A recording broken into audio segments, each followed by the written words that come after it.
Langkah selanjutnya adalah melakukan riset.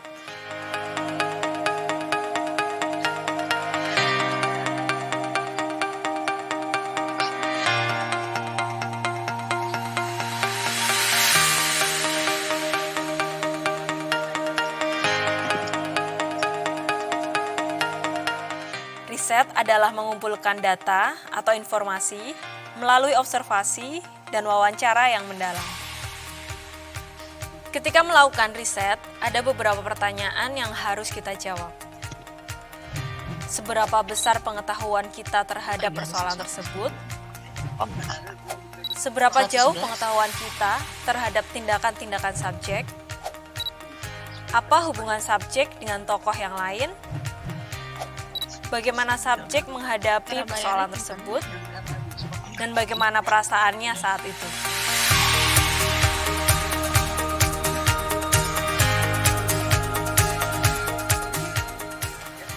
Selamat siang, Mbak. Ya, saya Wahyu Utama, Mbak. Oh iya, saya lah Mbak, silakan duduk dulu Mbak. Oh iya, makasih, Mbak.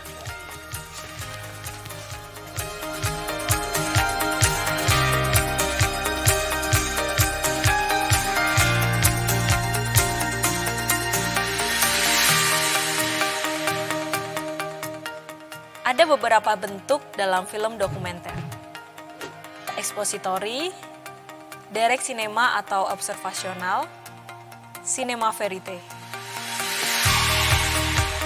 Sedangkan dalam hal pendekatan, ada isu driven dan karakter driven. Selain ketiga hal tadi, hal lain yang harus dipersiapkan adalah menyusun budget, mengurus perizinan, membentuk tim, dan membuat jadwal. Treatment mutlak diperlukan dalam pembuatan film dokumenter. Di dalam treatment, dijelaskan susunan adegan yang akan divisualkan, dilengkapi dengan alur cerita yang jelas. Penempatan narasi, penempatan wawancara, dan unsur audio sudah diperhitungkan dengan baik. Treatment dipakai sutradara sebagai acuan dalam pengambilan gambar. Sedangkan skenario baru dibuat setelah proses pengambilan gambar, dalam bentuk editing script.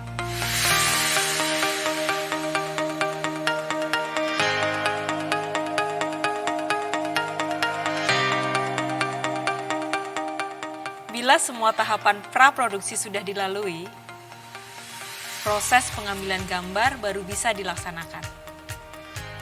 Pada tahap ini, sutradara memiliki peran yang sangat menentukan. Dalam tahap pengambilan gambar, dilakukan juga proses wawancara. Wawancara adalah inti dari sebuah dokumenter. Di tahap ini, kita harus bisa menggali sebanyak mungkin informasi dari narasumber. Kita harus mampu menciptakan kedekatan dengan narasumber dan memahami cara pandang mereka. Lokasi atau setting di mana wawancara diambil itu juga penting untuk kita perhitungkan. Sebaiknya bentuk pertanyaan bersifat memancing, supaya kita bisa membuat subjek bercerita. Dan yang paling penting, jangan lupa membuat list pertanyaan agar wawancara kita terstruktur. Wawancara menjadi bagian dalam tahapan produksi. Di tahap ini, kita harus mampu menggali informasi sebanyak mungkin dari narasumber. Proses pengambilan gambar dilakukan oleh juru kamera. Untuk mempermudah kerja pengambilan gambar, seorang juru kamera memecah adegan menjadi beberapa shot yang disebut dengan breakdown script, yang kemudian dikembangkan menjadi shot list.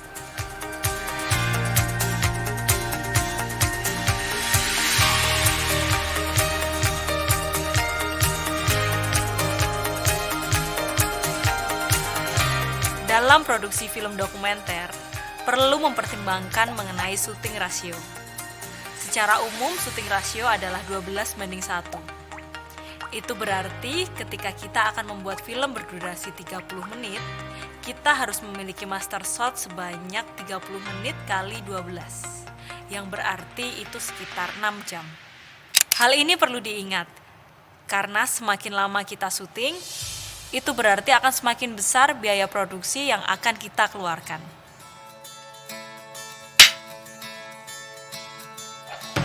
Hal terakhir yang kita bahas adalah tahap pasca produksi. Pada tahap ini yang bekerja adalah editor, narator, penulis narasi, penata suara, dan ilustrator musik. Tahap offline adalah tahap pemilihan dan penyusunan gambar sesuai dengan editing script.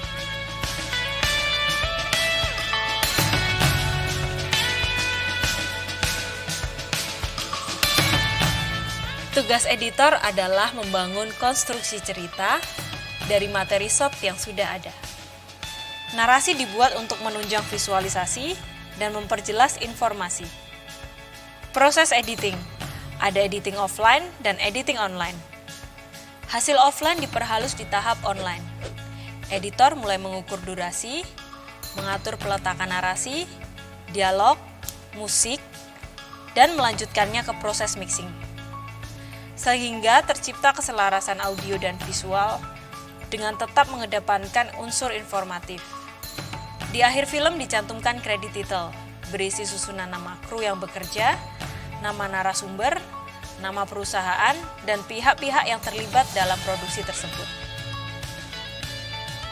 Demikian tutorial produksi film dokumenter. Semoga bermanfaat.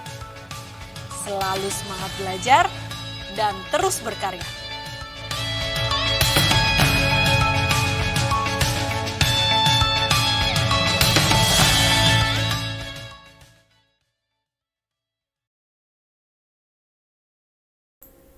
Oke, ya. Itu tadi materi yang saya share terakhir kali ya, sebelum UTS kalau tidak salah. Oke, ada beberapa atau mungkin ada banyak istilah-istilah yang mungkin buat teman-teman di HI maupun di politik ini kurang begitu familiar ya. Jadi silahkan nanti kalau ada penjelasan yang tidak kurang dimengerti, boleh ditanyakan ya, boleh ditanyakan.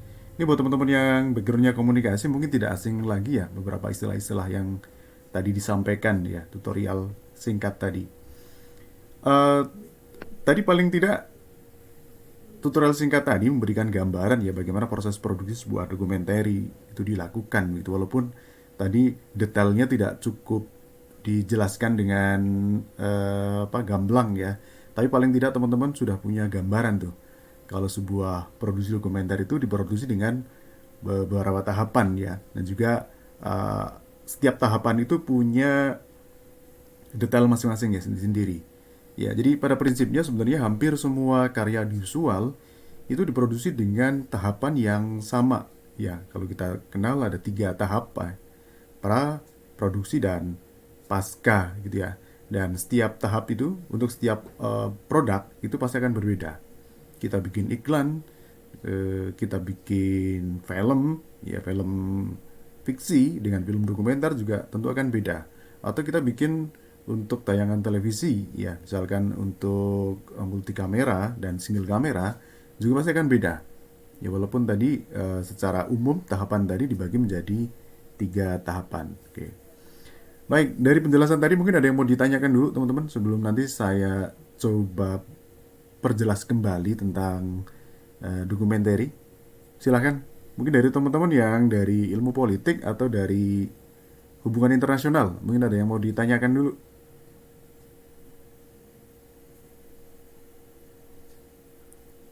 Sudah cukup jelas? Kalau jelas berarti materi saya nggak perlu disampaikan lagi nih, karena jelas kayaknya.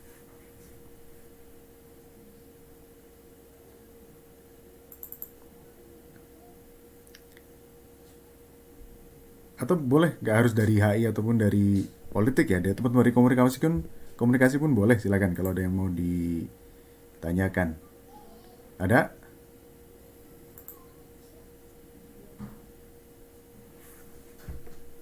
Halo? Masih nyimak ya? Semoga masih menyimak penjelasan saya. Iya, Pak. Oke. Oke deh. Iya, masih, Pak. Oke, mungkin belum ada ya. Saya mungkin lanjutkan dulu deh di penjelasan tentang dokumenter ya. Jadi nanti apa yang akan kita buat itu, kalau tajuknya di UPN itu saya bikinnya dokumenter untuk program televisi. Ya, cuman kalau di kelas ini mungkin saya bebaskan saja. Jadi dokumenter lepas nanti akan dibuat karena nanti prosesnya akan berbeda ya antara dokumenter lepas dengan dokumenter yang dia menjadi bagian dari sebuah program televisi. Ya, itu tahapannya juga akan beda atau secara substansi itu akan berbeda. Ya. Kalau untuk TV biasanya kalau dia jadi bagian sebuah program, biasanya dia akan dibatasi oleh eh, fokus program itu mau apa gitu ya. Ada program tentang dokumenter khusus membahas tentang histori atau sejarah misalkan. Maka yang dimaksud sejarah dalam hari ini ada parameter tersendiri dari si televisi tadi. Ya. Jadi masuk kategori sejarah itu misalkan yang sudah lewat 20 tahun ke belakang. Ya, atau 10 tahun ke belakang atau seperti apa. Ya, jadi biasanya dia dibatasi oleh beberapa ini ya, oleh si stasiun televisi itu sendiri gitu. Kemudian dari sisi pendekatan antara satu televisi dengan televisi yang lain dalam hal produk dokumenter maupun feature itu juga punya kekhasan sendiri-sendiri. Ya, jadi kalau kita mau bilang dokumenter pendekatan yang benar kayak apa sih gitu ya, ya tergantung gitu ya, tergantung siapa yang bikin gitu. Kan tidak ada konsensus khusus gitu yang membahas yang mengikat bahwa formnya atau bentuknya dokumen itu harus seperti ini dan nggak ada gitu ya, nggak ada. Discovery Channel dengan misalkan Kompas TV ketika bikin dokumenter mungkin punya gaya yang sangat berbeda gitu ya. Walaupun mungkin membahas hal yang sama, tapi bisa jadi gaya penyampaiannya itu berbeda sama sekali gitu. Ya atau mungkin dengan Trans TV gitu misalkan. Dokumenternya Trans TV akan sangat beda dengan Net TV misalkan. Atau fiturnya Trans TV akan sangat beda dengan fiturnya di Trans TV ya. Lagi-lagi eh, konsepnya televisi juga mempengaruhi ya. Ideologinya televisi juga mempengaruhi bagaimana pendekatan-pendekatan karya tadi itu dibuat. Nah, saya memberikan keleluasan teman-teman di mata kuliah ini ya, di feature dokumenter untuk membuat dokumenter lepas. Artinya tidak ada yang membatasi dari sisi substansi. Ya, artinya teman-teman boleh mengambil berbagai jenis dokumenter. Ya, jadi dokumenter hampir sama dengan feature ya. Jenisnya ada yang membahas tentang sejarah, tentang biografi, ya, tentang dokumenter tentang how to do it misalkan. Itu juga ada gitu ya. Nah, dan kemarin saya sudah banyak jelaskan tentang feature.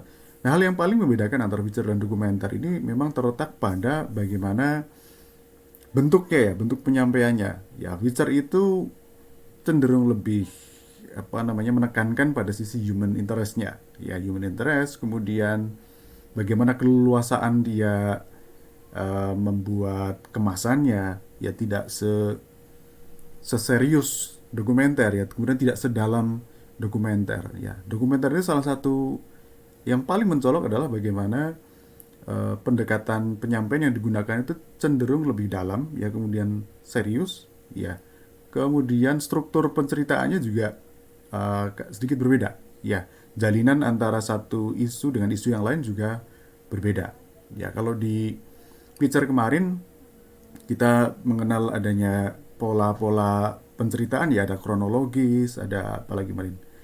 Nah, di ini kalau teman-teman tadi ikuti penjelasan, maka ada dua pendekatan ya.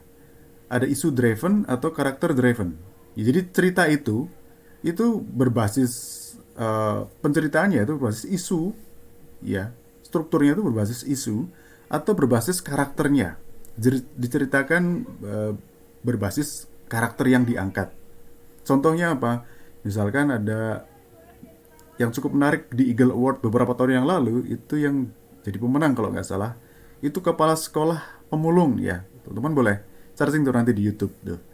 Jadi menceritakan bagaimana kisah seorang kepala sekolah yang dia memimpin sebuah sekolah dasar gitu ya. Tapi ironinya di luar sekolah dia bekerja sebagai pemulung untuk bisa bertahan hidup. Ya, di sisi lain bahwa posisi kepala sekolah itu dalam kalau kita melihat struktur ya, kepala sekolah dalam sebuah sekolah itu kan struktur paling tinggi ya, struktur paling tinggi. Tapi ketika dia hidup di masyarakat, dia menjadi pemulung yang kalau menurut pendekatan sosial, maka dia ada di strata yang rendah gitu. Jadi ironinya gitu. Nah, ini menarik. Ya, kemudian film itu menjadi pemenang tuh kemarin di Eagle Award kalau nggak salah ya. Nah, pendekatannya adalah karakter driven. Ya. Beda lagi kalau teman-teman lihat terakhir yang dibuat Watchdog, ada Kinipan ya. Kinipan tuh. Yang sebelumnya sukses dengan apa? Sexy Killer kan.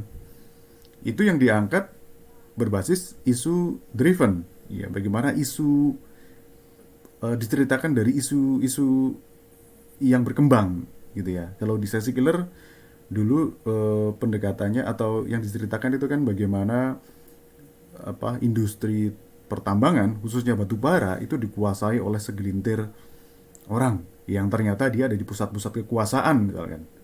Maka itu isu yang berkembang apa? Nah, itu ceritanya, struktur ceritanya itu dibuat berdasarkan isu-isu yang berkembang. Jadi isu driven ya. Kita coba lihat sedikit ya, kalau tadi sudah dijelaskan tentang apa sih film dokumenter dan bagaimana ini ya, maka kita coba lihat sebentar.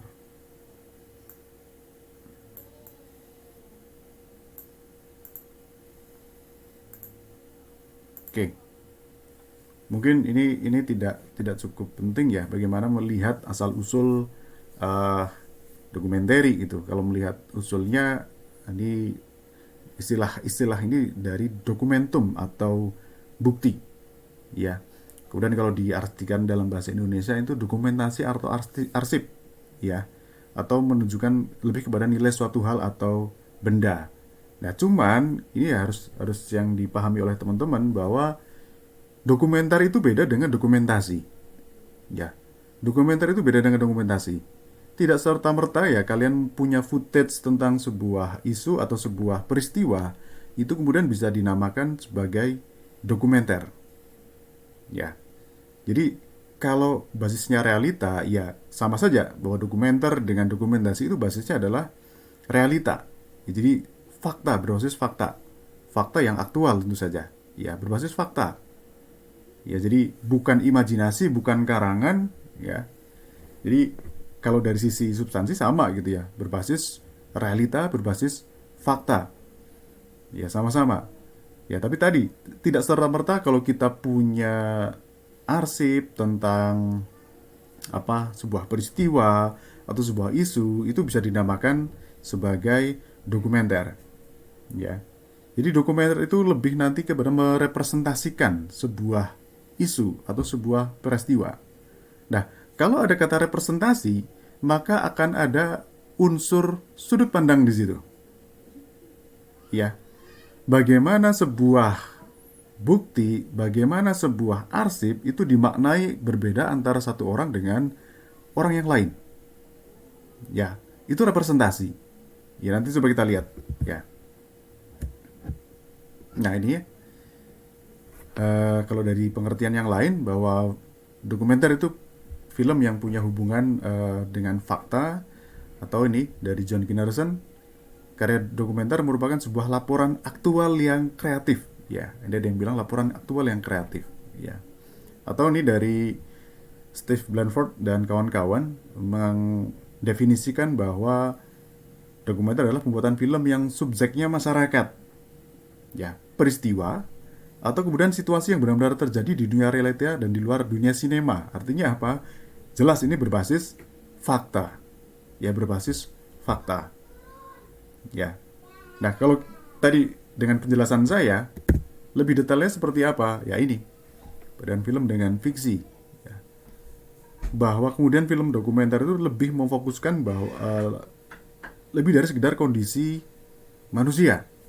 Ya. Di sini melibatkan perasaan dan relasi. Dan yang kedua ini jelas, tujuan, sudut pandang, dan pendekatannya.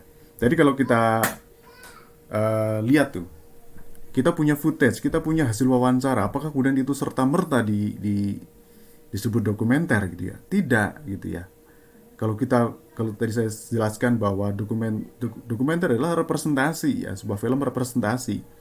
Maka ketika eh, representasi itu disebutkan, maka akan ada unsur tadi, ada sudut pandang, ada relasi yang melibatkan perasaan, ya, perasaan ada relasi gitu, ya.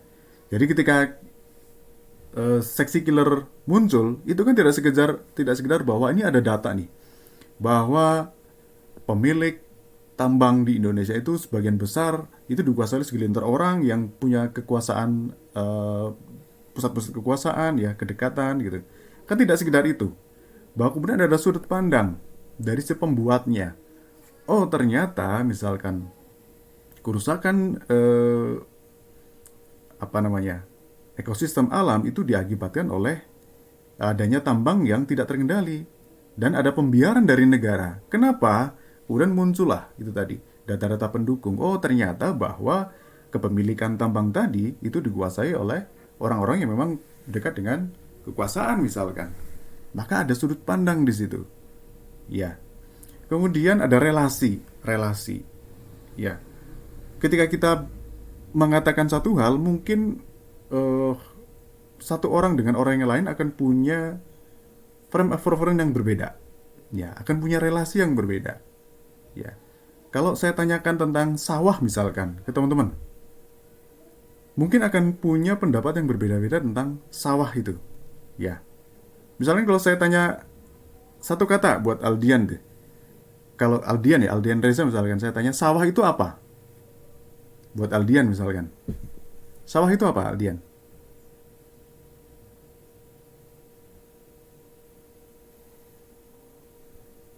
Kalau saya tanya sawah itu apa sih buat maknanya buat Aldian gitu. Atau buat siapa nih? Yusufil misalkan. Apa misalkan? Sawah bagi Ya, saya satu kata, Mas. Sejuk. sejuk misalkan. Kenapa bisa bilang begitu? Kenapa bilang sejuk? Iya, karena identik dengan warna hijau. Ah, Jadi dan banyak pohon dan juga rerumputan oke. gitu. Oke.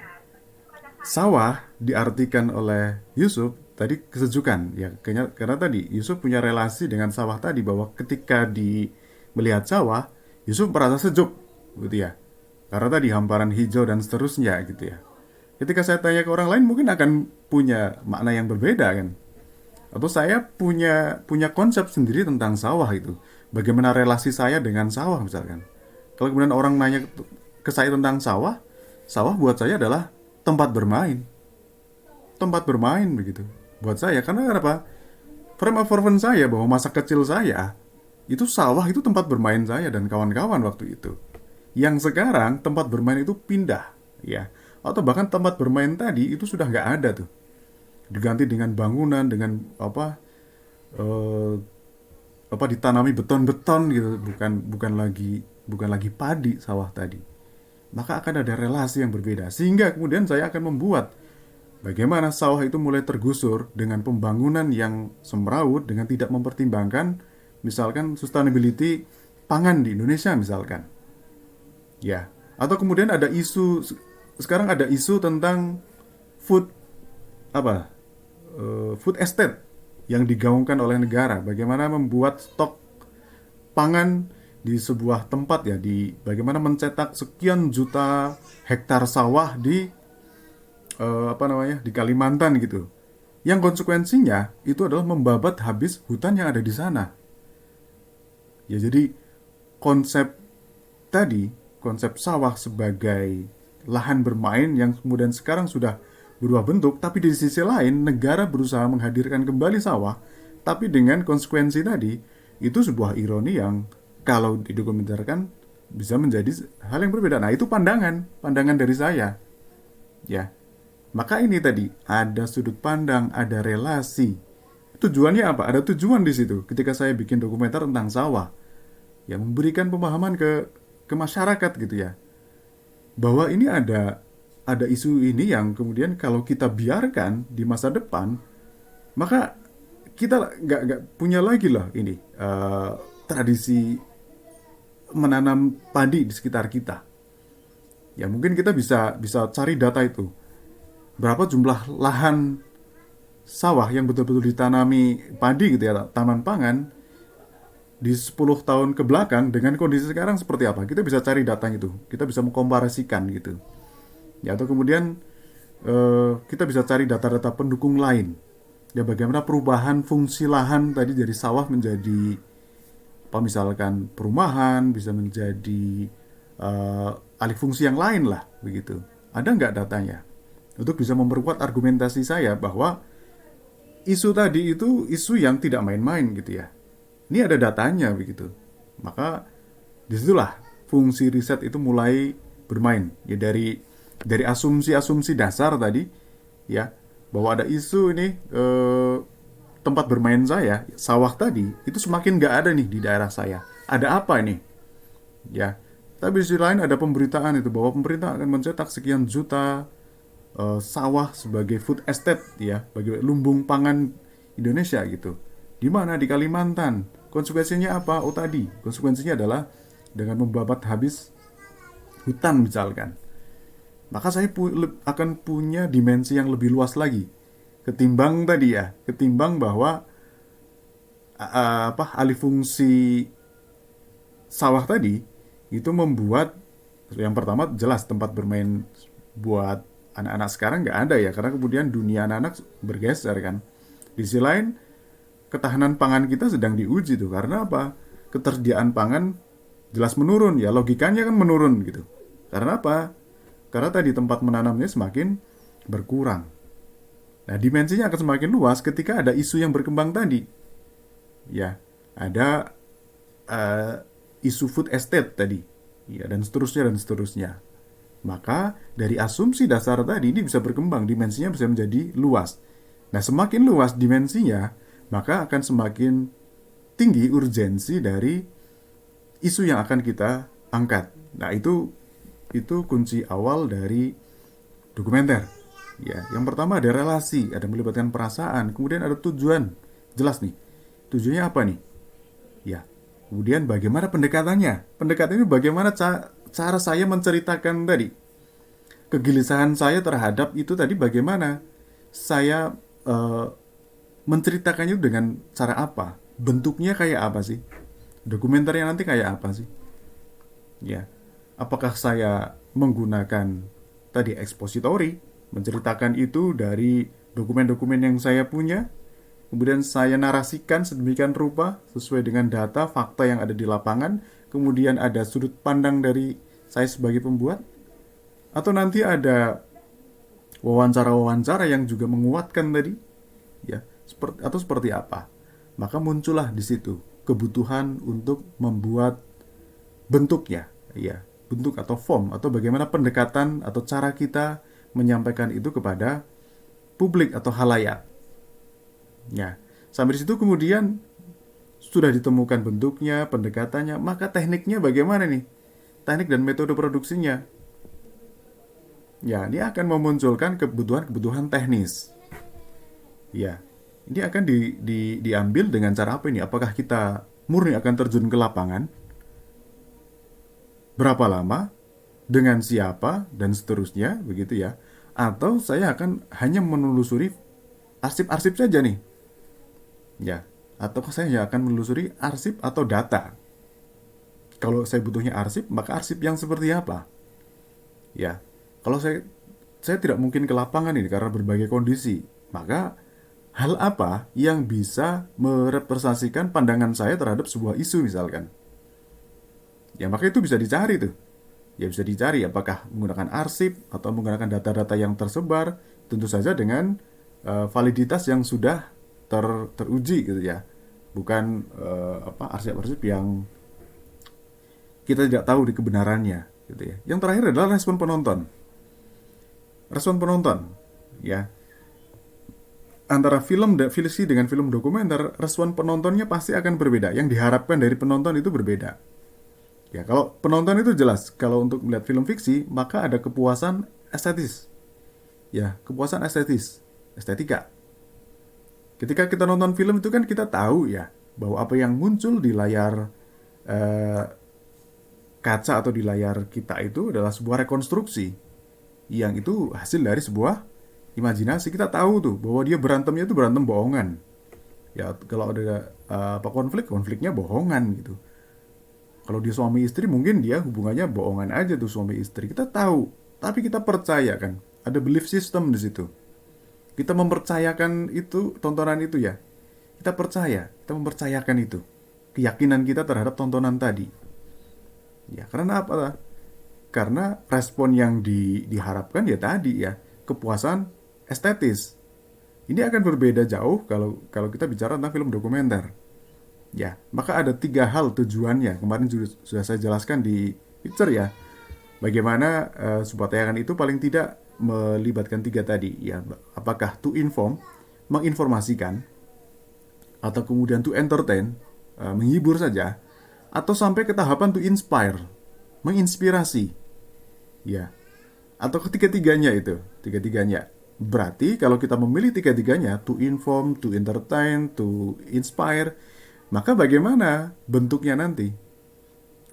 Ya, bagaimana biar menghibur tuh? Oh, dari kemasannya akan seperti ini nanti misalkan. Bagaimana biar memberikan informasi? Oh, maka data-datanya harus faktual dan aktual. Ya, aktual dan faktual misalkan. Bagaimana agar menginspirasi, ya, to inspire? Bagaimana tuh? Ya, maka nanti akan ada solusi yang jelas. Maka nanti akan ada apa lagi tuh? Pandangan-pandangan yang jelas ya, yang memberikan solusi, yang memberikan inspirasi yang jelas begitu. Nah itu, jadi dari perbedaan tadi ya, kita bisa membayangkan bagaimana struktur film dokumenter itu dibuat ya. Oke, sampai sini dulu, ada yang mau ditanyakan sebelum saya lanjutkan?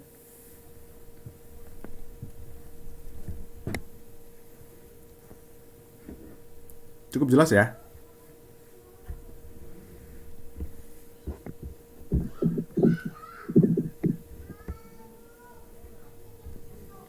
Oke deh, saya lanjutkan dulu ya. Kemudian ini. Nah, ini tadi sudah saya sampaikan juga bahwa film dokumenter itu tidak sekedar dokumentasi yang hanya kemudian mengumpulkan file ya, kemudian merangkai tanpa ada pola ya atau pattern. Ya, jadi ada sudut pandang, ya ada relasi, bagaimana pendekatan yang dilakukan begitu ya. Ya.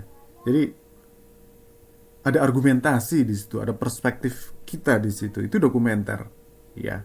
Jadi kalau boleh dibilang ini dokumenter itu adalah perlakuan kreatif terhadap sebuah terhadap sebuah arsip ya sebenarnya. Perlakuan efektif terhadap sebuah kreatif terhadap sebuah arsip ya. Kemudian ini ya tidak pula dibuat tanpa ada tema sentral. Jelas. Ya tadi tema itu bisa berdasarkan tadi keresahan, kegelisahan kita sebagai pembuat film ya. Atau kalau kita sebagai pembuat film itu mendapat ini ya, banyak kan PH-PH sekarang pembuat film tapi dipesan ya oleh sebuah organisasi tertentu tentang isu tertentu dengan tujuan tertentu. Ya, ada tema yang diangkat di situ, ada isu yang diangkat di situ, ya. Kemudian dokumentasi ini dibuat dengan semata-mata merekam, ya, apa yang terjadi dengan satu tujuan, ya. Jelas mendokumentasikan audio dan visual. Ini akan berbeda dengan bahasa cetak tentu saja ya. Kalau dokumenter, tayangan dokumenter audiovisual, maka dua kekuatan tadi tidak boleh hilang. Apakah harus dibuat dengan pendekatan visual video atau bisa dengan yang lain? Nah, nanti saya coba tunjukkan satu karya dokumentari yang menggunakan pendekatan arsip foto. Ya, jadi bukan video tuh, tapi menggunakan arsip foto yang dinarasikan sedemikian rupa. Ya, di situ ada statement dari pelakunya begitu. Tapi ini bukan video, tapi ini menarik. Menariknya apa? Sudut pandangnya, dimensinya, ya kemudian tujuannya. Ini menarik. Nanti saya putarkan. Dan itu sebenarnya ada di YouTube. Ya, jadi teman-teman boleh menelusuri lebih lanjut ya. Kemudian, ini Satu hal yang sangat membantu kita ketika membuat tema film dokumenter. Yang pertama adalah pertanyaan kunci. Ya, pertanyaan kunci. Apa itu pertanyaan kunci? Ya, jadi ini. Silakan teman-teman tanya gitu, kira-kira apa sih yang mau kita sampaikan ke penonton? Dan kenapa kita perlu menceritakannya kepada penonton? Apa urgensinya? Kayak tadi saya bilang, saya itu pengen cerita tentang sawah gitu ya. Apa pentingnya sawah gitu? Maka argumentasi itu harus terbangun dengan jelas. Ya, argumentasi tentang sawah tadi. Ya. Bagaimana sawah berubah fungsi, bagaimana isu yang lain yang berada di sekitar sawah tadi gitu. Jadi semakin luas dimensinya, maka urgensinya akan semakin tinggi juga, ya. Misalkan ini juga ada beberapa contoh film statement. Nah, ini contohnya ini. Saya ingin membuat film dokumenter tentang kantong plastik, ya, karena konsumsi kantong plastik yang berlebihan bisa merusak lingkungan. Ada tidak argumentasi yang lebih detail untuk bisa menguatkan argumentasi tentang ini nih, kata kunci tadi. Oh, ternyata konsumsi plastik di Indonesia itu sudah melebihi ambang batas misalkan.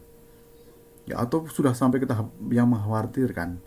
Atau ada dimensi lain itu, ada dimensi lain, dimensi ekonomi misalkan. Ya, tidak hanya dimensi lingkungan. Ya, ada dimensi lain misalkan dimensi ekonomi. Bahwa belum ada substitusi pengganti plastik nih untuk bisa mengurangi penggunaan plastik misalkan. Dari sisi ekonomi, ini yang paling murah dan paling terjangkau ini ya baru plastik. Belum ada yang lain. Ya, itu dari sisi politik ada nggak? Oh, ternyata misalkan penghasil plastik terbesar di Indonesia itu Cina. Ya, kenapa Indonesia masih pakai ini? Karena biar hubungan dengan Cina itu bisa lebih baik misalkan. Itu kalau dilihat dari sudut pandang politik misalkan, dan seterusnya. Teman-teman HI dan ilmu politik mungkin punya pandangan yang berbeda juga ya, punya dimensi yang berbeda juga tuh dibandingkan teman-teman komunikasi. Makanya saya bilang kelas ini menarik karena ada tiga prodi ya, tiga prodi dengan peminatan yang berbeda dan kajian yang berbeda. Nah, ketika membuat isu ini saya yakin ini akan jadi menarik ya. Atau ini ya, saya ingin buat film dokumenter tentang toleransi beragama karena kasus kekerasan atas nama agama sedang mengejala di masyarakat gitu. Ya, ada nggak relasi kita dengan itu gitu? Ya, ada nggak kemudian isu ini sedang isu aktualnya ada nggak ini? Oh, banyak gitu ya. Apalagi sekarang dengan polarisasi itu sekarang sudah tidak melihat kubu politik tapi lebih jauh dari itu misalkan agama, ya, ras bahkan gitu. Dan ini sesuatu yang mengkhawatirkan buat Indonesia yang terdiri dari berbagai suku, bangsa, agama dan lain-lain. Ya. Jadi urgensinya akan semakin meningkat gitu ya. Nah, ada yang menanyakan ke saya, skup dokumenter itu sebaiknya skupnya seperti apa sih? Apakah harus nasional atau bahkan boleh hanya satu wilayah sendiri ya, atau boleh satu daerah tersendiri ya, atau kalau dia karakter driven atau satu karakter sendiri itu boleh ya, boleh tergantung tadi tujuannya mau apa dulu tuh ya. Jadi kalau si Watchdog bikin itu kan selalu ininya nasional ya, isunya batasnya itu nasional ya. Bahkan dia isu-isunya isu-isu tentang Indonesia secara umum kan. Walaupun kemudian nanti ada fokusnya mana tuh. Misalnya daerah tertentu untuk merepresentasikan bahwa itu kondisi Indonesia tuh sedang seperti itu gitu. Ya. Atau yang lain ini, misalkan ini, saya ingin membuat film dokumenter tentang Gunung Merapi. Nah, ini kan satu wilayah tersendiri ya. Agar masyarakat dapat waspada terhadap ancaman erupsi gunung ini. Ya, apakah kemudian masyarakat lain di luar Merapi itu tidak bisa melihat ini dan tidak bisa menginspirasi masyarakat? Ya bisa. Gitu. Artinya apa? Tujuannya adalah ini kan tadi, waspada terhadap ancaman erupsi gunung.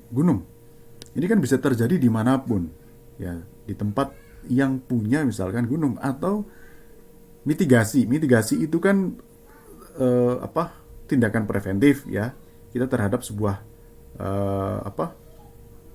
peristiwa bencana gitu ya, mitigasi. Ya, bencana kan bisa apa saja, tidak hanya gunung meletus kan. Gitu ya. Maka ini bisa ditonton semua orang yang tidak harus ada di sekitaran Gunung Merapi gitu. Ya bahwa ini adalah satu kasus yang kalau kita angkat lebih luas ini bisa menjadi pembelajaran buat orang yang jauh lebih banyak gitu ya. Dan ini saya ingin membuat film dokumenter tentang bom bunuh diri agar tidak ada lagi peledakan bom bunuh diri misalkan. Saya ingin mengangkat film tentang perseteruan supporter sepak bola karena konflik antar supporter semakin menggejala. Ya ini juga menarik gitu. Ya contoh-contoh ini. Ya. Contoh terakhir misalkan sepak bola itu kan salah satu cabang olahraga yang mengangkat sportivitas, tapi kejadian-kejadian di sekitarnya itu justru melukai adanya sportivitas tadi gitu ya. Ada konflik antar supporter gitu ya. Adanya euforia yang berlebihan sehingga mengkultuskan ini tertentu sehingga bahwa yang lain itu salah dan seterusnya. Tapi di sisi lain bahwa sepak bola mempersatukan iya. Yang mempersatukan bangsa iya. Tapi ada satu kasus tersendiri tentang persatuan supporter sepak bola. Ya kayak di Jakarta mungkin ini ya Jackmania dengan Persib ya kalau di Jakarta ya. Kalau di Surabaya ada bonek dengan apa tuh? Bonek dengan Arema ya. Saya bukan penggemar bola ya tapi ini itu kan menarik juga tuh. Ya. Ini kan dua UPN ini ada di dua tempat yang punya potensi konflik sama-sama besar tuh. UPN Jakarta dan UPN Jawa Timur tuh ya. Punya Persib dan punya The Jack gitu. Punya Persib. Punya bonek ya. Punya bonek dan punya Jackmania. Ini kan menarik kalau dipertemukan itu antara itu tuh. Jackmania dan bonek gitu. Jadi sebuah dokumenter yang membandingkan bagaimana perseteruan antara bonek dengan Arema dan perseteruan antara Jackmania dan Persib ya. Persib sebutannya apa? Persib tuh Bobotoh ya?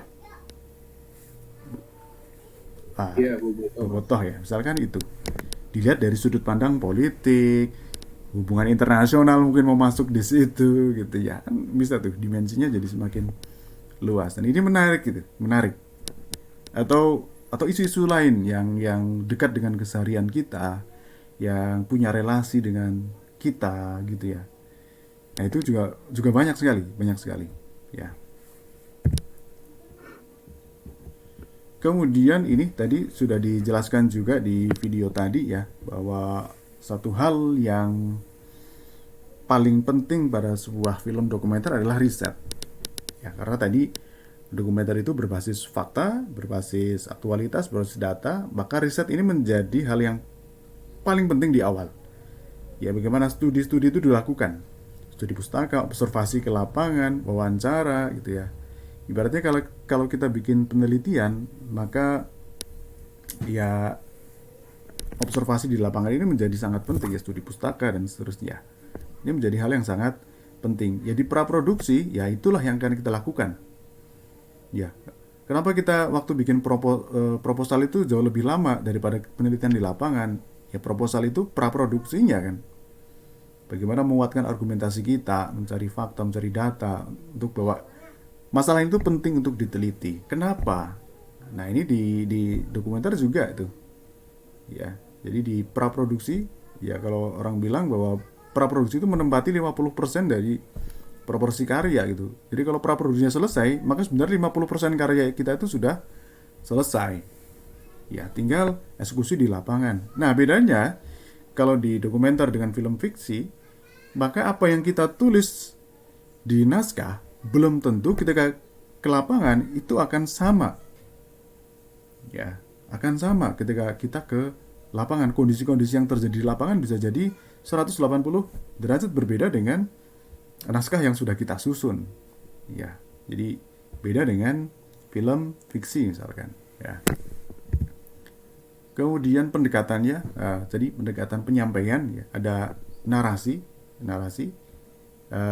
Ini paling banyak digunakan ya, bagaimana voice over menjelaskan tentang rangkaian shot atau rangkaian isu yang coba diangkat ya, di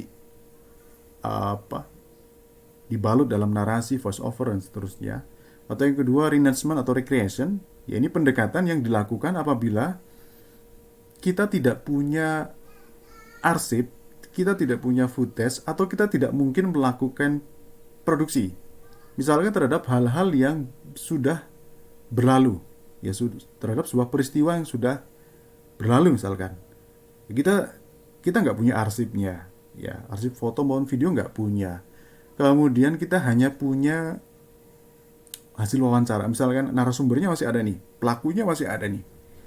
Tapi kalau kita hanya menampilkan narasumber menceritakan, maka betapa membosankannya film itu.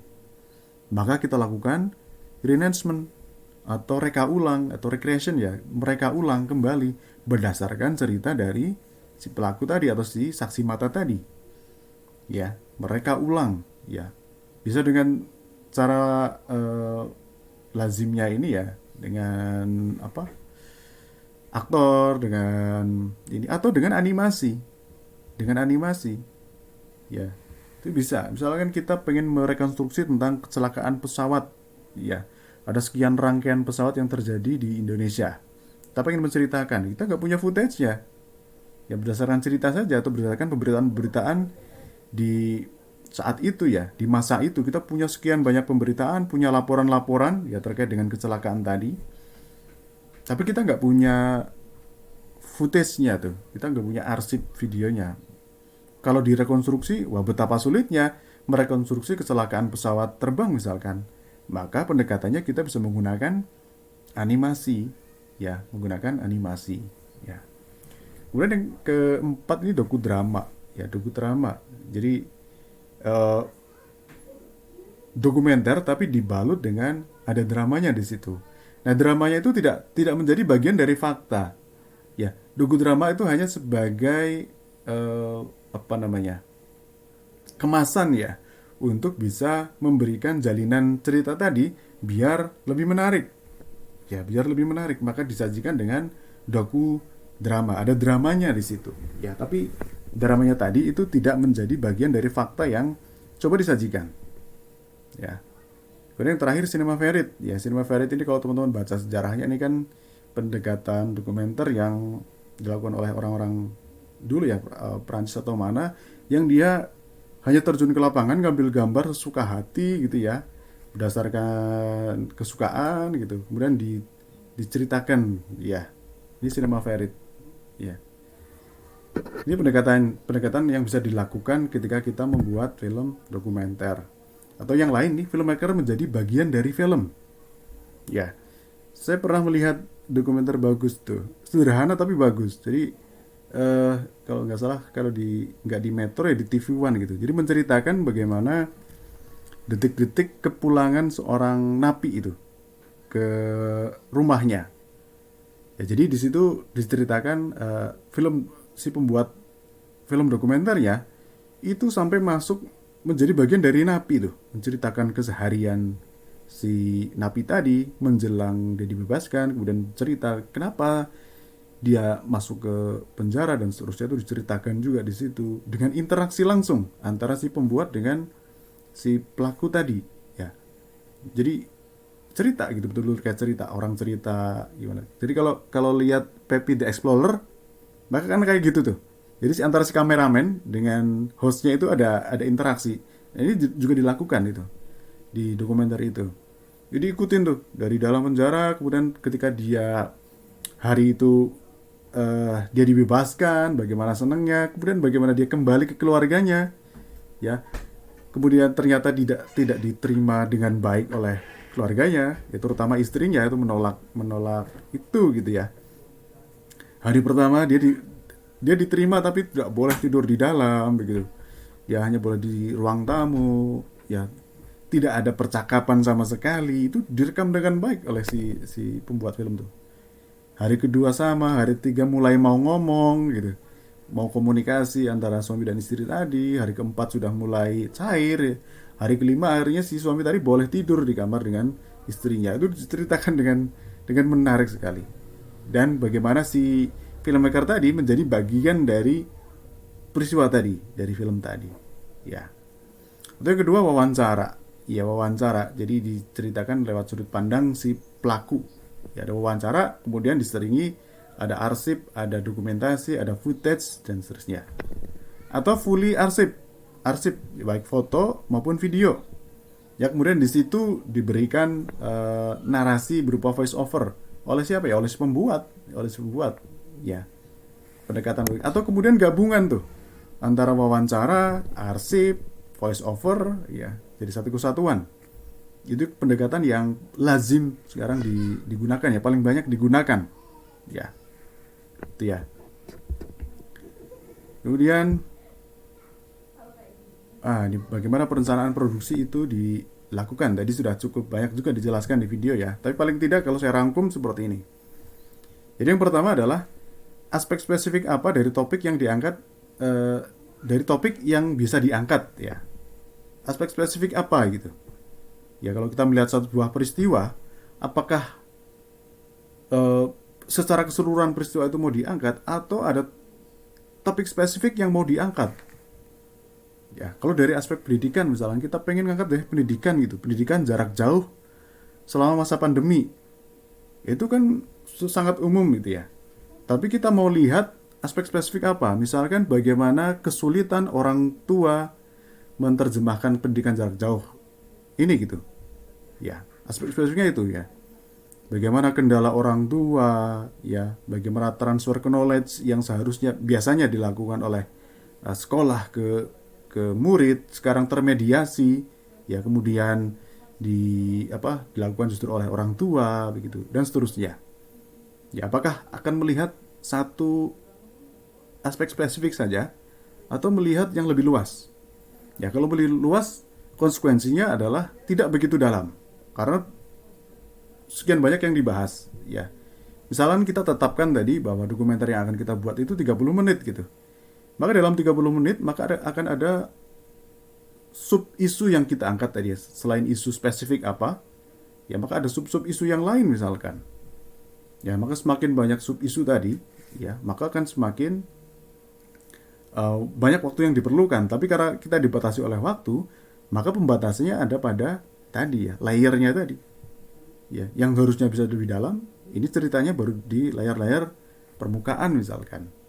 Yang harusnya kemudian bisa disampaikan oleh sekian narasumber, ya karena keterbatasan waktu hanya dilakukan oleh 2 atau 3 narasumber misalkan. Maka itu tadi, ya.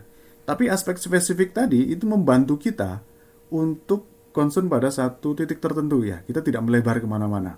Artinya kebutuhan data pun akan spesifik merujuk pada isu tertentu kan gitu. Ya. Kemudian yang kedua, siapa yang paling layak bicara atas topik tersebut itu. Tadi kalau kita bicara tentang pendidikan macam-macam, tapi kalau kita bicara tentang isu spesifik pendidikan jarak jauh terkait dengan kesulitan orang tua, maka jelas tuh yang paling layak berbicara tentang topik tersebut ya orang tua si murid tadi dan mungkin si muridnya juga gitu ya. Nah, ini mudah ya kalau ini mudah ya. Kemudian di mana dapat dilakukan pengambilan gambar? Ya. Apakah di rumah atau kita punya arsip dan seterusnya ya. Kemudian yang kelima, bagaimana kita bercerita pada penonton ya melalui gaya audiovisual, apakah melalui gaya-gaya vlog misalkan ya, daily activity atau seperti apa? Apakah karakter driven atau isu driven? Ya pendekatannya mau kayak apa nih? Ya. Mau sinematik atau enggak gitu ya. Mau gaya apa adanya gitu ya. Jadi strukturnya mau kayak apa? Apakah mau pola kronologi, artinya menceritakan itu sesuai kronologisnya, atau tematik ya, tematik itu berdasarkan temanya. Bisa jadi satu pengambilan gambar itu dipecah ya Artinya dalam satu lokasi yang sama, waktu yang sama, itu bisa dipecah. Tergantung dia ngomongnya ngomong apa. Maka dia bisa ditaruh di belakang, bisa taruh di depan, atau ada di depan dan di belakang. Ini tematik, bukan kronologis. Ya, jadi itu pendekatan yang bisa dilakukan. Ya. Kemudian dalam bentuk apa hasil akhirnya akan kita buat? Untuk televisi kah? Untuk tayangan bebas kah? Untuk di web kah? Atau untuk di layar lebar kah? Ini akan menentukan pertama dari teknik pembuatan, ya jelas. Teknik pembuatannya akan menentukan. Kemudian dari batasan-batasan substansinya. Ya. Untuk ditayangan di televisi pasti akan beda dengan di layar lebar. Karena di televisi punya aturan etika tersendiri ya. Di layar lebar punya juga aturan yang berbeda gitu ya. Kemudian siapa saja yang bisa membantu kita dalam produksi itu ya. Dalam satu tim produksi itu bisa jadi timnya sangat banyak atau justru sangat ramping. Kalau teman-teman lihat di apa namanya? Eagle Award ya, Eagle Award itu kan kompetisi dokumenter ya. Itu kan mempertarungkan antara satu isu atau satu gagasan dengan gagasan lain yang dibuat oleh satu tim. Satu tim berapa orang? 2 orang saja. Ya kan, penulis sama ininya kan, sutradara. Dan itu ketika eksekusi dibantu oleh 1 orang kameramen dari Metro TV ya. Praktis sangat simpel. Ya, nah apakah yang akan kalian buat juga seperti itu atau timnya akan tim besar gitu karena membutuhkan misalkan koordinasi yang lebih luas misalkan ya melibatkan banyak orang misalkan maka kita butuh tim besar ya bisa jadi ya maka sangat tergantung pertama dari tujuan kemudian formnya mau apa bentuknya mau kayak apa ya mau ditayangkan di mana nah itu ya paling tidak itu ya. Silakan kalau ada mau ditanyakan. Sebelum nanti saya coba putarkan satu dokumenter yang tadi saya bilang ya itu arsipnya adalah arsip foto saja. Tapi kemudian dinarasikan dengan sangat baik dengan sudut pandang yang menarik kalau buat saya. Ya, kemudian struktur penceritaannya juga sangat menarik. Silakan. Tidak harus dari teman komunikasi ya. HI ataupun yang ilmu politik, silakan. Mas saya mau tanya, Oh iya, silakan Glenn. kan kalau buat dokumenter itu kan harus ada izin masih kepada narasumber. Ya. Nah saya pernah lihat dokumenter gangster di mana ya, kalau nggak salah di El Salvador loh. Nah itu tuh dia itu ngebuat dokumenter tapi pakai kamera tersembunyi gitu, jadi kan tanpa persetujuan narasumber.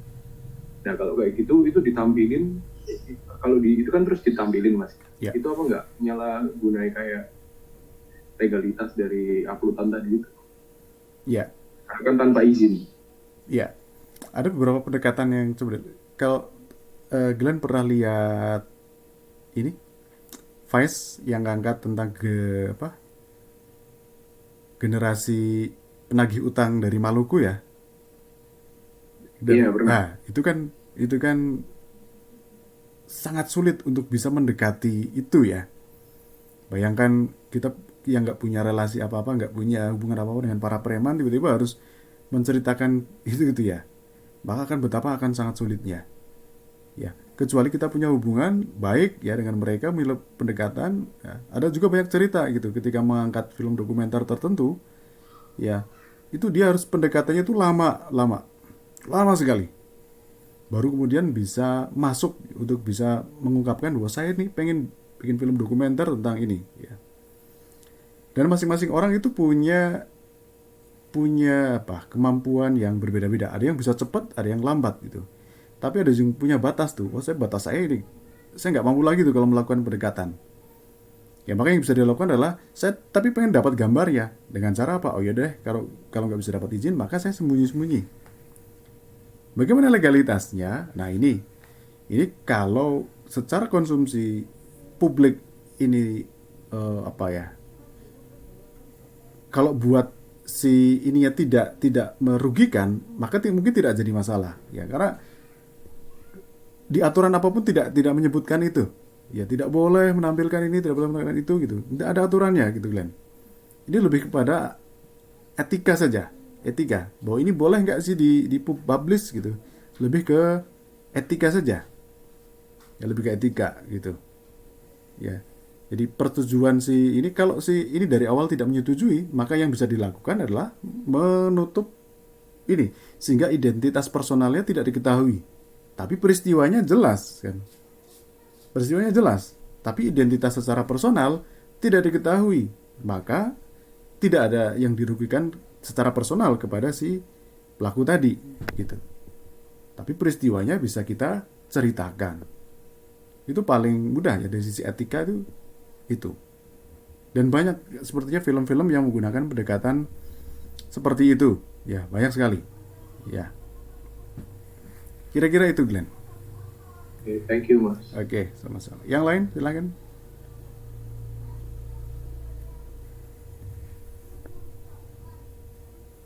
Tidak ada? Oke, kalau tidak ada, sebentar saya coba putarkan satu. Mungkin tidak sampai full ya. Nanti teman-teman boleh teruskan nontonnya di YouTube. Tapi ini menarik buat saya.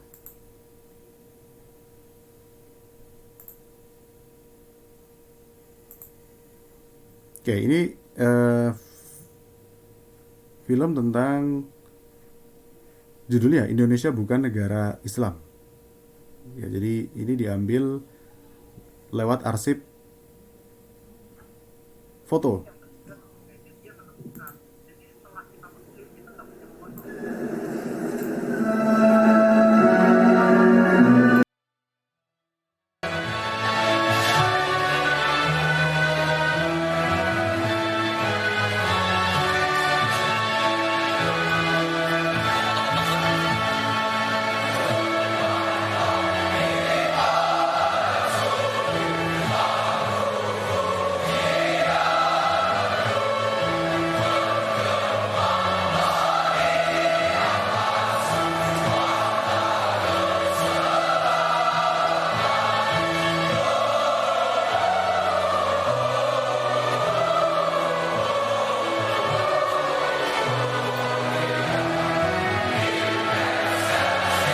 Nama gue Bambang.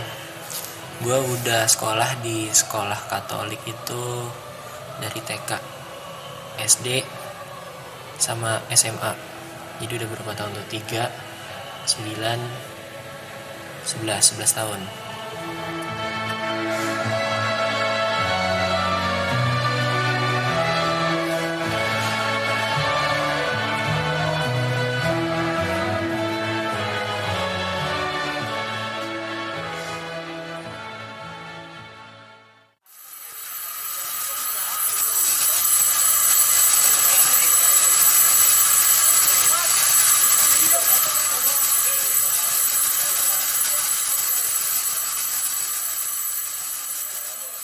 Selama gue di sekolah Katolik sih nggak ada, asik-asik aja, asal lingkungannya juga tidak menekan yang berbeda gitu. Ya jadi kalau gue main biasa aja, sama guru juga biasa aja, nggak ada diskriminasi atau apa.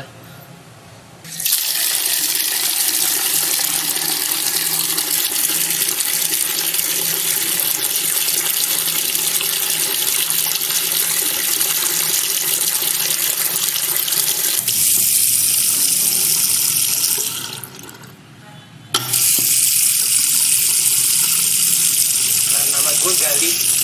Gue udah sekolah di sekolah Katolik tuh 11 tahun. Nah, kalau teman-teman gue sih selama ini baik-baik aja. Ya nggak pernah ada yang beda-bedain juga sih.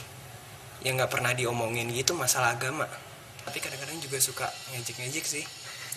Ada yang suka ngejek-ngejek sih, sampai keterlaluan juga. Tapi ya cuman ngejek, bercanda doang. Kadang sih sakit hati juga. Tapi biasanya kalau dibalas ya jadi biasa lagi lah.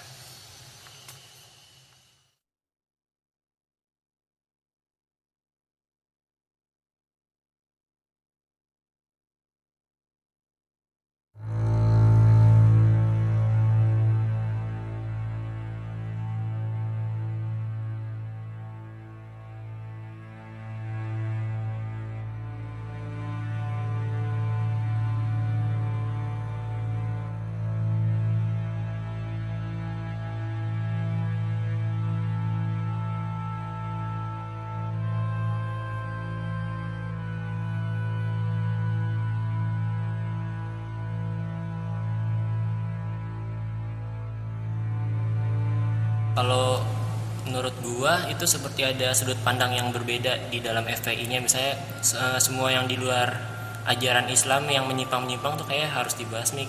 Mungkin mereka mikirnya Islam itu ajaran yang paling benar, yang di luar itu ya mereka ingin mencoba menghilangkan dari apa yang ada ya.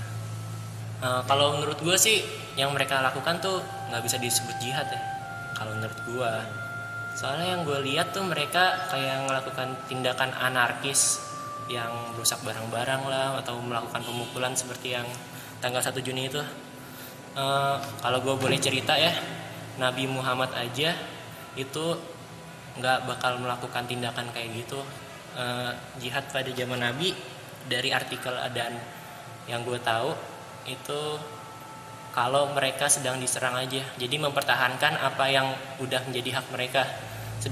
Suatu kisah juga pernah diceritakan kalau pada zaman itu ketika Nabi telah memenangkan perangnya itu, para tahanan-tahanan itu bagi mereka yang merasa sudah menyerah atau emang tidak mau melakukan tindakan yang ofensif seperti itu, sama Nabi itu dilepaskan begitu saja. Kalau yang gue tahu gitu.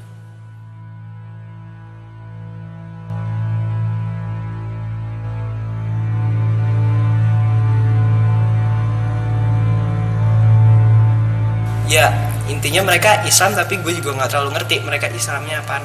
Ya mungkin agama Islam yang terlalu taat apa-apa. Kalau ini ya berdasarkan hukum negara aja mereka udah melanggar berbagai macam hukum. Jahat lah istilahnya, karena mereka jahat. Kalau menurut gue ya mereka udah seenaknya aja.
Oke, ya.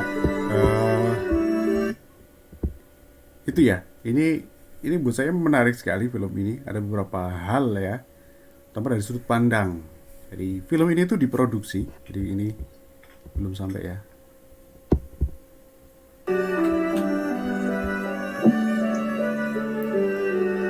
Film ini tuh diproduksi oleh Canisius. Iya, Canisius. Ya, dia punya, saya nggak tahu ini teman-teman yang di Kristiani ya. Canisius itu punya Katolik atau Kristen gitu ya. Tapi yang jelas bukan punya Muslim gitu. Ini sudut pandangnya Canisius tuh menceritakan bahwa ketidaksetujuan bahwa Indonesia itu bukan negara Islam. Tapi diceritakan lewat sudut pandang siapa?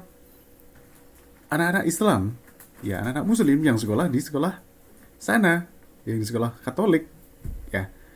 Saya tidak membayangkan kalau yang menceritakan itu bukan anak-anak Muslim, menceritakan bahwa Indonesia itu bukan negara Islam. Bagaimana nanti efek yang ditimbulkan dari film itu gitu ya. Tapi saya bilang ini film ini cerdas gitu ya. Bagaimana sudut pandang tadi itu diceritakan justru dari sudut pandang orang Muslimnya sendiri yang menginterpretasikan bahwa Indonesia itu bukan negara Islam gitu ya. Yang kedua penggunaan footage foto ya, dan kenapa dia di hitam putih misalkan, ini buat saya itu dalam banget itu maknanya gitu ya. Ini akan beda kalau kita menggunakan footage video yang kemudian berwarna, itu kan sangat beda. Ya, bagaimana pertimbangan-pertimbangan tadi itu digunakan, ini saya pikir ini menarik sekali. Kemudian struktur penceritaannya, kemudian pemilihan narasumber misalkan. Ya, tadi bagaimana ringannya si tadi dua narasumber tadi yang menceritakan gitu. Dengan bahasanya sendiri, dengan ala ini ya sendiri gitu ya. Bahasa pergaulannya dia lah begitu. Tidak kaku, dan ini cerdas sekali, saya bilang ini cerdas. Dia milih pemilihan narasumbernya juga gitu ya, gaya penyampaiannya juga, sehingga ya inilah muncul dokumenter yang pendekatannya sangat bagus kalau buat saya, yang memfokuskan pada tadi isu tentang bahwa Indonesia bukan negara Islam ya. Ada yang mau komentar nggak tentang film ini? Silakan. Ada yang melihat sisi kemenarikan yang lain nggak dari film dokumenter ini? Ada yang mau komentar? Glenn mungkin, Glenn?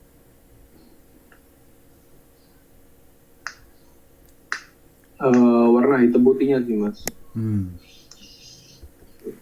Dan kalau hitam putih itu kan kayak dokumenter banget. Ya, ya dari sisi estetikanya ya, terutama ini ya, dia akan sangat beda kalau dia ditayangkan dengan format berwarna ya, akan sangat beda. Gitu. Ya, yang lain mungkin kalau dari sisi isu atau angle mungkin angle. Saya Pak, Oke, silakan Aldian. kalau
Oke, sorry.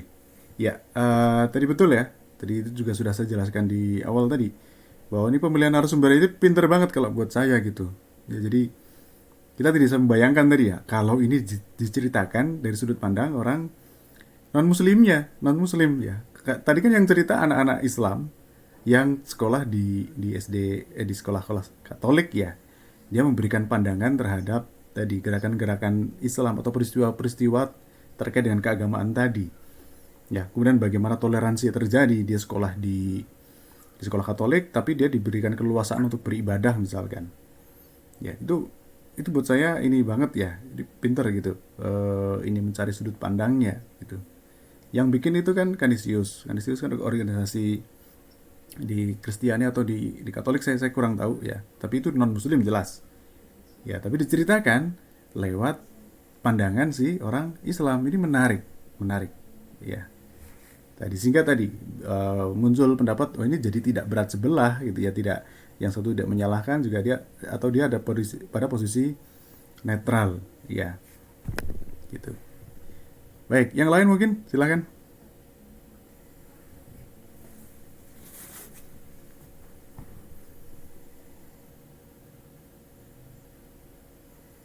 Ada yang lain? Dan banyak dokumenter yang juga sekarang menggunakan pendekatan yang sama gitu ya. Pendekatan yang sama. Ada juga yang ya lazimnya sekarang ya menggunakan pendekatan gabungan antara wawancara, footage ataupun narasi ya. Kalau teman-teman yang belum melihat Kinipan ya, mungkin seputar sedikit saja tentang Kinipan ya. Ini mulai trending juga.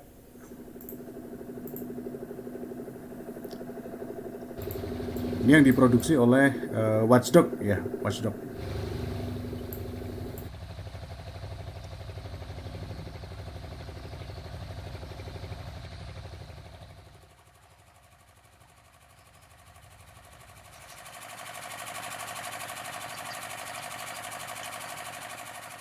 Hari yang biasa bagi Basuki.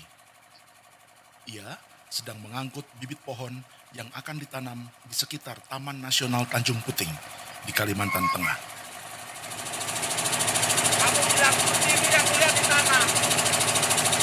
Sana, sepi, ya betul. Nggak ada lagi bikin cepet.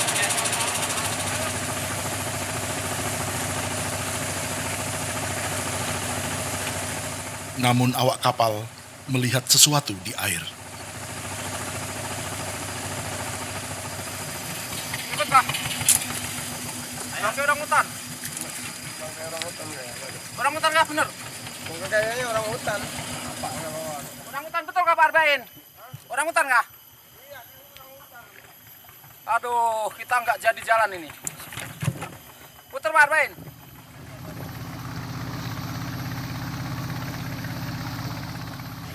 Dengan skoci, Basuki harus kembali.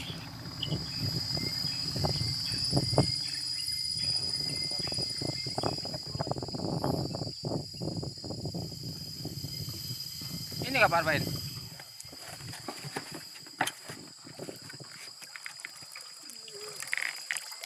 Masih ke arah Bekantan ya? Ya kan?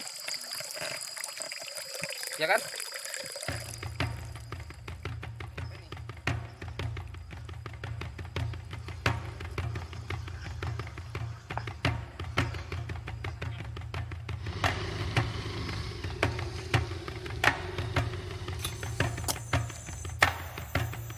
Posisinya di Gang Prada, Desa Kinipan. Ini rumahnya Saudianus, sekarang kondisinya seperti ini.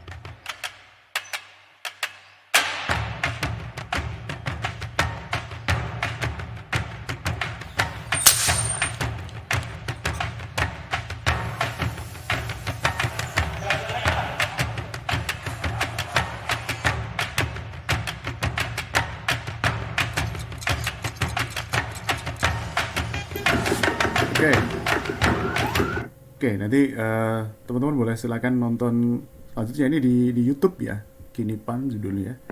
Jadi ini juga menarik bagaimana data-data ini disajikan dengan sangat bagus ya. Kalau mau lihat lebih kompleks lagi, lihat Seksi Killer ya, sama juga di Watchdog tuh. Ya, Seksi Killer juga sama tuh menyajikan data yang sangat rigid ya, tapi kemasannya menarik ya, Nah, hal lain bahwa isu-isu yang diangkat tidak selalu isu-isu yang berbasis nasional ya, bahwa ini menjadi keresahan banyak orang, tidak harus. Bisa spesifik terkait satu daerah tertentu ya. Tahun 2000 berapa saya lupa, 2012-an ya, 2013-an gitu.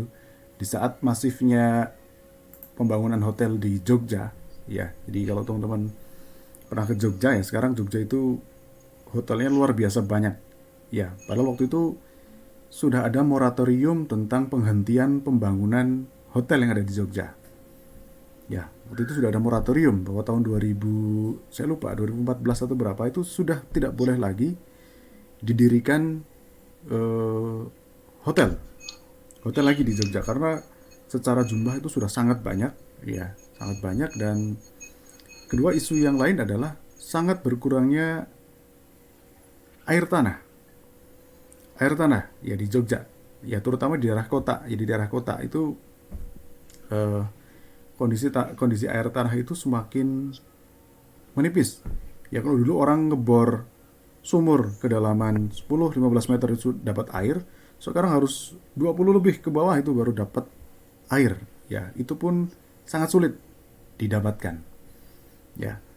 Maka waktu itu juga Watchdog mencoba melihat itu juga itu ya, komunitas itu melihat isu tadi. Pertama adalah isu tentang Jogja ora didol. Jogja tidak dijual. Ya karena apa? Karena menganggap pembangunan yang masif di Jogja ya terkait dengan pengembangan wisata, apalagi hotel-hotel tadi, itu seperti menjual Jogja. Iya, seperti menjual Jogja. Kemudian masifnya pertumbuhan hotel gitu, yang luar biasa. Isu yang pertama itu tentang Jogja ora didol. Yang kedua isu tentang air. Isu tentang air tadi, air tanah gitu. Maka munculkan satu dokumenter yang menarik, saya lupa judulnya apa, halaman belakang atau seperti apa, yang menceritakan bagaimana kehidupan di balik hotel gitu, masyarakat di balik hotel tadi. Mereka kekurangan air tanah gitu ya, untuk bisa mendapatkan air mereka harus bahkan pergi ke ini, bagaimana konflik yang terjadi ya.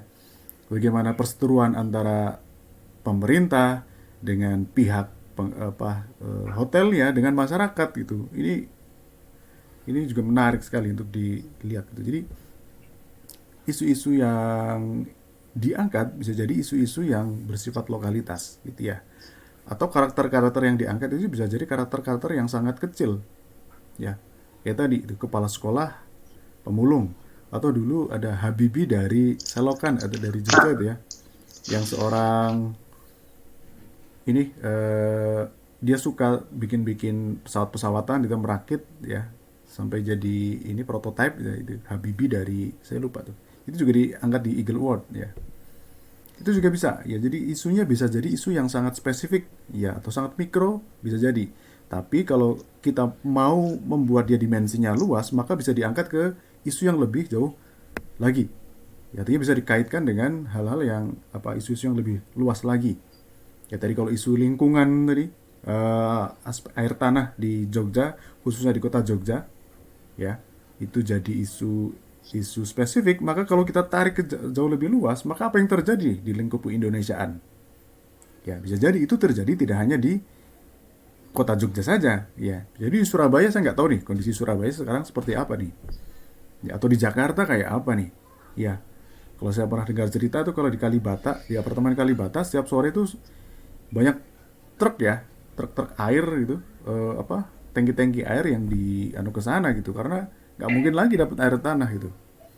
Ya pakainya akhirnya distribusinya pakai tangki-tangki aja tuh untuk apartemen-apartemen yang ada di sana. Jadi isu spesifik tadi kalau kita angkat ke ini yang lebih luas, bisa jadi itu terjadi di banyak tempat. Tapi jelas kita harus punya data, ya harus punya kemampuan untuk pencarian data yang itu tadi ya. Baik, sampai sini mungkin ada yang mau ditanyakan teman-teman, silahkan. Ini menarik kalau bicara tentang dokumenter ya. Maka pendekatannya bisa macam-macam, bentuknya bisa macam-macam, ya perspektifnya bisa macam-macam. Ya, silakan kalau ada yang mau ditanyakan. Saya belum bisa bagi kelompok ya, karena nanti kesepakatan saja. Kalau kemarin itu kan maunya tetap berdasarkan apa? Kampus ya. Dari Jakarta sendiri, Surabaya sendiri gitu. Nah, nah sekarang monggo mau disepakati apakah mau digabung? Artinya biar ini menjadi sebuah kolaborasi atau mau tetap sendiri-sendiri atau seperti apa? Yang ngisi form saya itu kalau nggak salah 51 ya, 51 orang. Dari jumlah 63 kalau nggak salah. Yang ngisi 51. Kira-kira nanti kelompoknya mau seperti apa? Mau berdasarkan kampus atau ya sudah saya bagi aja berdasarkan tempat tinggal. Yang di Jakarta nanti bisa jadi yang UPN Jakarta kan ada yang tinggal di Jakarta tuh. Gabung nanti. Surabaya juga gitu. Gimana teman-teman? Kalau saya sih kampus aja Pak ya, jadi biar gampang gitu. Oh gitu. Jadi berdasar kampus tapi tidak melihat tempat tinggal ya. Artinya pokoknya kampusnya sama, jadi satu gitu aja. Iya Pak. Baik. Nah, kemudian kalau dari program studi digabung nggak masalah ya antara teman yang HI, politik dan komunikasi digabung nggak masalah ya selama satu kampus gitu. Karena saya pikir ini jadi menarik gitu, perspektifnya jadi luas itu, nggak cuma dari teman-teman komunikasi atau HI sendiri, politik sendiri gitu, jadi gabungan tuh.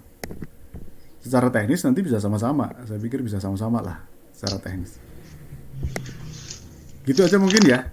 Jadi saya pisah berdasarkan kampus, tapi nanti untuk prodinya gabungan saja ya. Selama masih dalam satu kampus begitu ya. Biar gampang. Ya Lydia, ada yang mau ditanyakan Lydia? Pak, saya mau ngasih saran sih sebenarnya Boleh, Pak. silakan. Apa namanya? Kan katanya mau gabungan nih, yang kata jurusannya digabung. Nah, saya mau ngasih saran setiap tim itu kalau bisa ada satu editor gitu sih Pak. Soalnya kadang kalau misalnya kita yang nggak ada editornya kadang suka bingung gitu loh Pak untuk ini ngedit di mana nih gitu-gitu. Iya. Ya, boleh. Ya, makasih. Ya, terima kasih. Ya, saya pikir kalau teman-teman dari komunikasi kebanyakan sudah punya basic ya, minimal basic lah, nggak harus yang mahir ya. Bahkan nanti teman-teman dari komunikasi itu harus ada di setiap kelompok. Ya, entah itu dia jadi editor, entah apa gitu. Dan editingnya nggak perlu yang wah-wah kalau saya sih. Yang penting bagaimana cerita itu bisa disajikan dengan runtut ya, konstruksinya jelas begitu. Kalau masalah coloring, grading itu urusan belakangan lah ya. Tapi bagaimana teman-teman bisa menyajikan tadi realitas tadi, isu-isu tadi dalam sebuah penceritaan yang bagus. Itu goalsnya itu. Bahwa nanti sinematografinya bagus, suaranya bagus, itu nomor 2 lah, teknisnya nomor 2. Ya. Tapi tadi oke lah, sarannya boleh juga nanti paling tidak satu kelompok ada satu orang yang minimal punya basic editing ya, punya basic editing. Atau gini, nanti kan teman-teman sudah ngisi form ya, sudah ngisi form kemarin. Nanti saya pisah berdasarkan kampus, saya share ke grup, silahkan dipilih sendiri aja, atau saya yang pilih.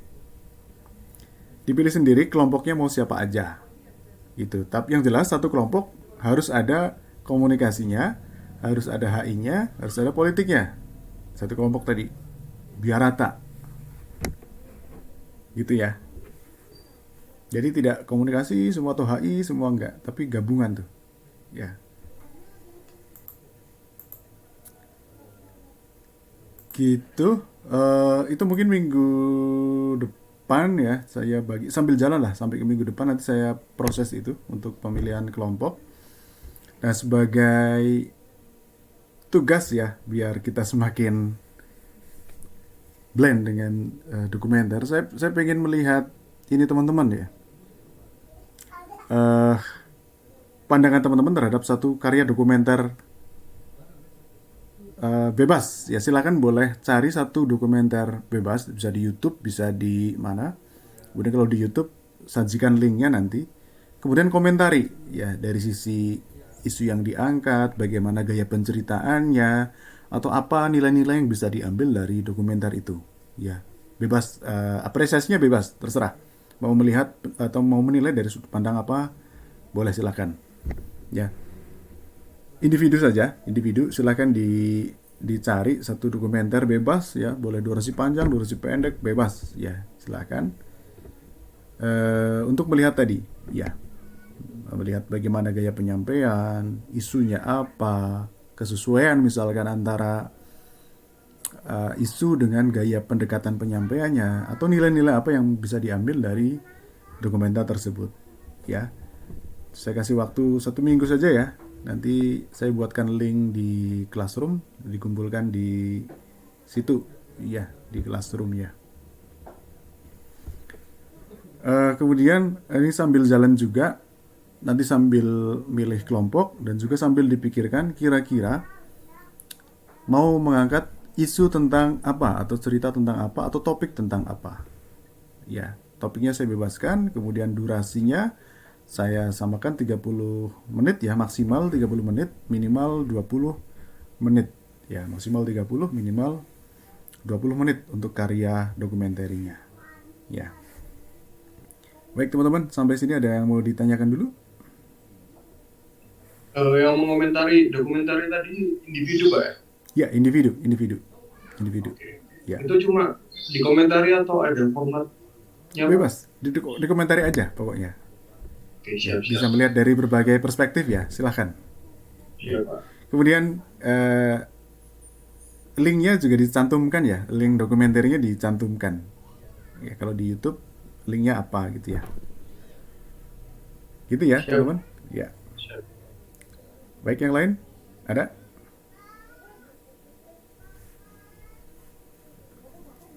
Oke, baik, kalau tidak ada mungkin saya akhiri. Ini yang gabung 35 setengahnya. Jadi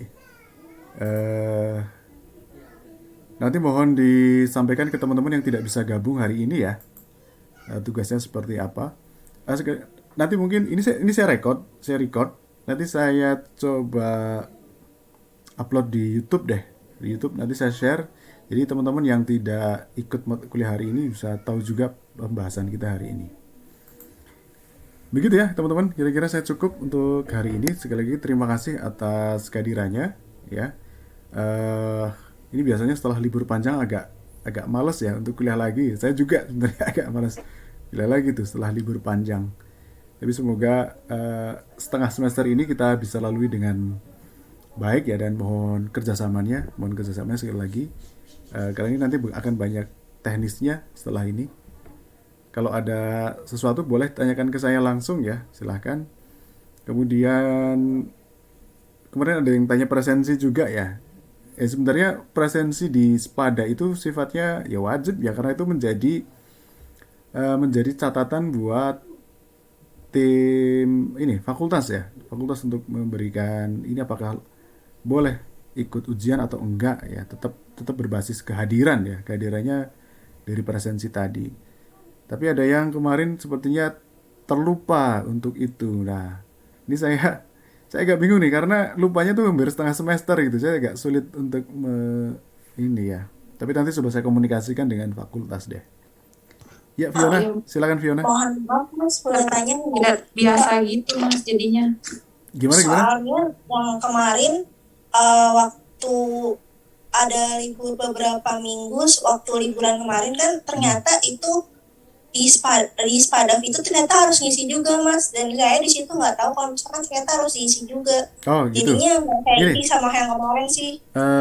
Jadi setting di SPADA itu memang disetting dari awal kuliah sampai akhir. Rentangnya adalah rentang bulan ya. Jadi dia tidak melihat ada libur atau enggak. Tapi memang ketika libur nggak usah diisi, nggak masalah. Yang dihitung adalah memang yang efektif kuliah. Ya, jadi kemarin yang libur itu nggak usah diisi, nggak masalah. Ya, jadi yang diisi adalah yang ketika ada kuliah atau ada penugasan, itu yang diisi. Ya, jadi kalau libur, walaupun di situ ada ketentuan harus ngisi, itu tidak, kalau buat ini nggak jadi hitungan. Ya, karena itu disetting sekian bulan. Ya. Jadi diterabas itu mau libur mau enggak gitu di sistem itu diterabas tapi nggak perlu diisi nggak apa-apa ya. Kalau misalkan yang kayak tadi ada yang lupa, misalkan kayak minggu kemarin kan nggak masuk karena hari ini ada kelas pengganti, jadi kemungkinan ada Kalau beberapa kelas pengganti itu saya anggap masuk semua karena biasanya kelas pengganti kesalahan dari pengampu ya, artinya tidak sesuai dengan jadwal gitu. Itu saya anggap masuk semua. Jadi nggak usah khawatir teman-teman yang kuliah pengganti. Tapi bukan berarti karena kuliah pengganti dianggap masuk ya sudah saya nggak usah masuk aja gitu, juga jangan gitu juga ya. Artinya ini kan kebutuhan keilmuan ya, bukan kebutuhan kehadiran ya. Jadi walaupun dianggap masuk ya tetap masuk ya.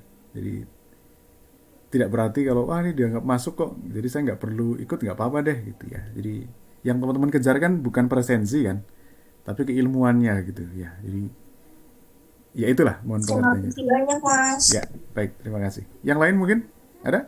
Itu kalau dianggap masuk tapi di spadanya tetap harus ngisi juga atau gimana ya? Enggak. Kalau yang kuliah pengganti beberapa itu kali nanti saya yang suka ngisi. lupa. Kenapa? Suka lupa kalau yang ngisi di spada ini. Oke. Nanti saya lihat deh presentasinya seperti apa ya. Teman-teman kalau dari awal tidak pernah ngisi ya saya agak kesulitan tuh.